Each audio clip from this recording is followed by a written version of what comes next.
అది 1984 పోర్చుగల్లోని ఒక పేద కుటుంబంలో ఒక అమ్మాయి ప్రెగ్నెంట్ అయ్యి ఆమెకు పుట్టబోయే బేబీని పెంచుకునేంత స్తోమత లేదు. ఇక ఆమె ఒక డిసిషన్కి వచ్చింది. ఆ బేబీని అబార్షన్ చేయించుకుందామని అనుకుంది. కానీ హాస్పిటల్లోకి వెళ్తే డాక్టర్లకు ఆమె అబార్షన్ చేయలేదు. ఎందుకంటే ఆమె దగ్గర అబార్షన్ చేయించుకోవడానికి కూడా సరిపడే డబ్బులు లేవు. ఇక ఆమె ఎలాగైనా అబార్షన్ చేసుకోవాలని ఆమె కొన్ని హోమ్ రెమెడీస్ తో అబార్ట్ అవ్వాలని చాలా ప్రయత్నాలు చేసింది. బేబీ మాత్రం అబార్షన్ కాలేదు. అది 1985 ఫిబ్రవరి ఆమె ఒక మగ బిడ్డకు జన్మనిచ్చింది. అతడే world's famous football player Cristiano Ronaldo. Cristiano అమ్మగారేమో హౌస్ క్లీనింగ్ చేస్తూ బతికేవారు. అలానే వాళ్ళ నాన్నగారు తోటమాలి మరియు ఫుట్బాల్ కిట్ మ్యాన్ గా పనిచేసేవారు. క్రిస్టియానో రొనాల్డో వాళ్ళ తండ్రి గారు వాళ్ళ ఫ్యామిలీలోని వాళ్ళ అక్కను మరియు వాళ్ళ అన్నను మరియు వాళ్ళ అమ్మను పోషించలేదు. నేను జీవితంలో ఏమీ సాధించలేదని చాలా రిగ్రెట్ అయ్యే మందు అనే ఒక వ్యసనానికి అలవాటు పడిపోయాడు. కానీ అతను ఎంత తాగినా కూడా క్రిస్టియానో రొనాల్డోను చిన్న కొడుకు కాబట్టి అతన్ని చాలా ముద్దుగా మరియు కేరింగ్ గా చూసుకునేవాడు. అలానే తన తండ్రి ఫుట్బాల్ కిట్ మ్యాన్ కావడంతో క్రిస్టియానో రొనాల్డోకి చిన్న వయసులోనే ఫుట్బాల్ ని పరిచయం చేశారు. దీనితో ఇనిషియల్లీ క్రిస్టియానో రొనాల్డో ఫుట్బాల్ ని సరదాగా ఆడేవాడు. కానీ పోను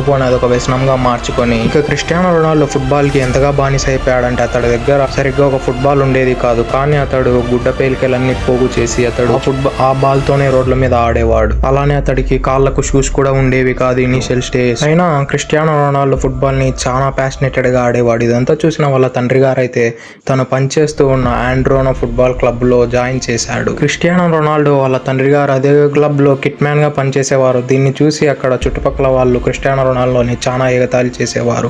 అలానే క్రిస్టియానో రొనాల్డో ఇనిషియల్ స్టేజెస్ లో సరిగ్గా మాట్లాడేవాడు కాదట. అట బిహేవియర్ కూడా చాలా డిఫరెంట్ గా ఉండేదట. దీన్ని చూసి చాలా మంది ఎక్కిరించేవారు క్రిస్టియానో రొనాల్డో. సరిగ్గా 12 ఏళ్ల వయసులో స్పోర్టింగ్ సిపి క్లబ్ లో చేరడం కోసం చిన్న వయసులోనే తన ఫ్యామిలీని వదిలేసి అక్కడ కూడా రొనాల్డోని చాలా తక్కువగా చూసేవారు. చాలా అందరూ అల్లరి పట్టించేవారు. కానీ రొనాల్డో ఎప్పుడే కానీ వాళ్ళకి మాటలతో సమాధానం చెప్పేవాడు కాదు. ఎప్పుడైనా కానీ అతడు గేమ్తో వాళ్ళకు సమాధానం చెప్పేవాడు. అంత బ్రిలియంట్గా ఆడేవాడు ఆ ఏజ్లో.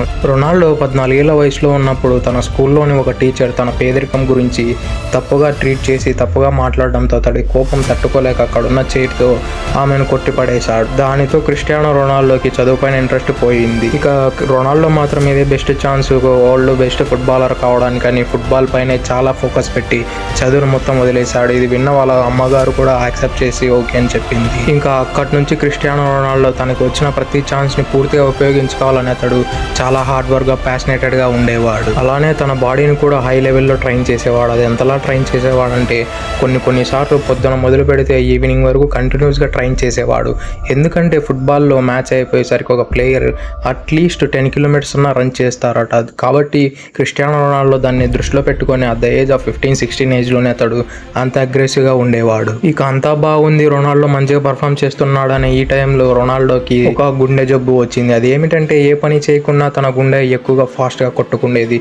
ఇలానే అతడు పరిగెత్తుతూ చనిపోయే అవకాశాలు కూడా ఉన్నాయని డాక్టర్లు చెప్పారు. దీనితో డాక్టర్లు సజెస్ట్ చేసింది ఏమిటంటే లేజర్ సర్జరీ చేయించుకుంటే అతడు ఆడే ఛాన్సెస్ ఉన్నాయి. ఈవెన్ ఈ లేజర్ సర్జరీ చేసే టైంలో అతడు చనిపోయే అవకాశాలు కూడా చాలా ఎక్కువగా ఉన్నాయి. ఈ రిస్క్ని వాళ్ళ పేరెంట్స్తో క్రిస్టియానో రొనాల్డో ఒప్పించి అతడు ఆపరేషన్ చేయించుకొని ఆపరేషన్ జరిగిన అతి కొద్ది రోజుల్లోనే రికవర్ అయ్యి అతడు ఫుట్బాల్ ఆడడం కూడా స్టార్ట్ చేసి అందరికన్నా బెటర్ గా పర్ఫామ్ చేయడం స్టార్ట్ చేశాడు. క్రిస్టియానో రొనాల్డో 2003లో ఒక ఫుట్బాల్ మ్యాచ్ లో ఆడడం మాంచెస్టర్ సిటీ యునైటెడ్ టీం వాళ్ళు ఆ టీం ప్లేయర్స్ అతని గేమ్ ప్లే చాలా నచ్చడంతో ఇతన్ని ఎలా అయినా మనం కొనాలని వాళ్ళ మేనేజర్ కి ఇన్ఫార్మ్ చేశారు. అప్పుడు మాంచెస్టర్ సిటీ మేనేజర్ చాలా సీరియస్ గా తీసుకోవడంతో రొనాల్డోని కొన్నారు. అది కూడా 100 కోట్లు పెట్టి.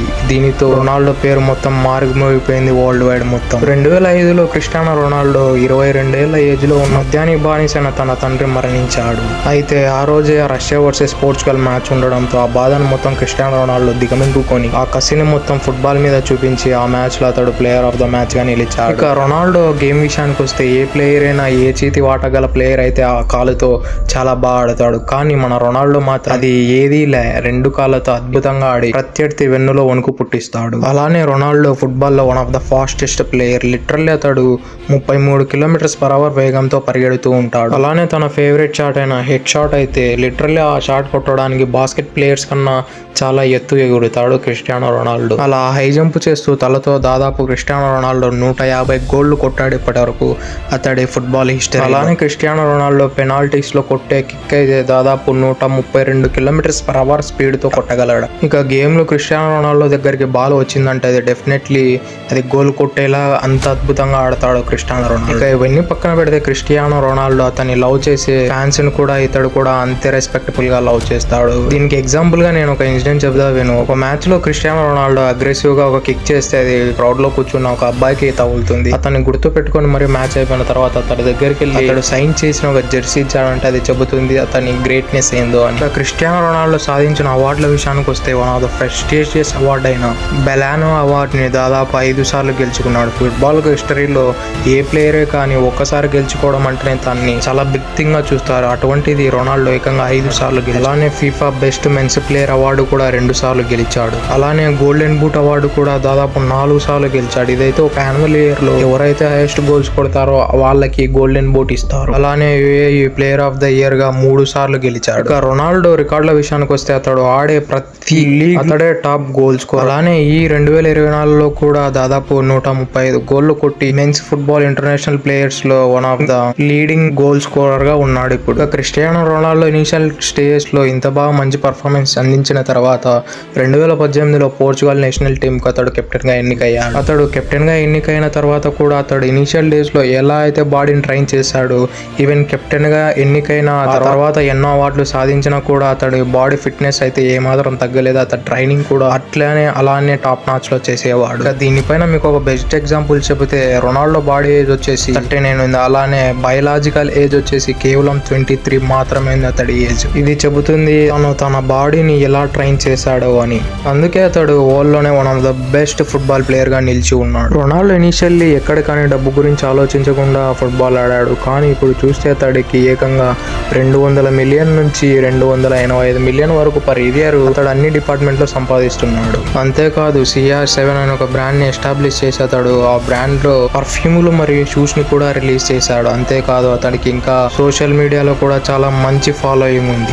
ఈ ఫాలోయింగ్ తో అతడు ఒక కొలాబరేషన్ కు దాదాపు 1 బిలియన్ ఛార్జ్ చేస్తాడంట. అంటే మన ఇండియన్ కరెన్సీలో 7,500 కోట్లు. 2018లో క్రిస్టియానో రొనాల్డో జెర్సీలు అమ్మకానికి పెడితే కేవలం 24 గంటల్లో దాదాపు 5,27,000 జెర్సీలు అమ్ముడుపోయాయి. దానితో 435 కోట్ల రెవెన్యూని జనరేట్ చేశాడు క్రిస్టియానో రొనాల్డో. అంతేకాదు 2017లో పోర్చుగల్ ప్రైమ్ మినిస్టర్ మన ఇండియాకు వచ్చినప్పుడు మన నరేంద్ర మోడీని కలవడానికి వచ్చినప్పుడు అతడు గిఫ్ట్ గా రొనాల్డో సైన్ అవుట్ జెర్సీ ఇచ్చాడు. అది చెబుతుంది అతని గ్రేట్నెస్ ఏందో. అలాగే రొనాల్డో అవార్డ్స్ మరియు లైఫ్ స్టైల్ గురించి మెడీరాలో ఒక మ్యూజియం పెట్టారు. ఇప్పటి వరకు మనం రొనాల్డో హైప్స్ గురించి తెలుసుకున్నాం. కానీ రొనాల్డో ఇంకో యాంగిల్ ఉంది. అదే అతడు దానకరణుడు. 2009లో వాళ్ళ అమ్మగారికి క్యాన్సర్ వస్తే ఆ క్యాన్సర్ క్యూర్ చేసిన హాస్పిటల్ కు దాదాపు 100 కోట్లు ఖర్చు పెట్టి ఒక హాస్పిటల్ ని బిల్డ్ చేసి 100 కోట్లు విరాళంగా ఇచ్చాడు. అలానే 2012లో అతడు సాధించిన గోల్డ్ బూట్ అవార్డ్ ని వేలం వేసి 11 కోట్లు గాజా పాలస్తీనాలోని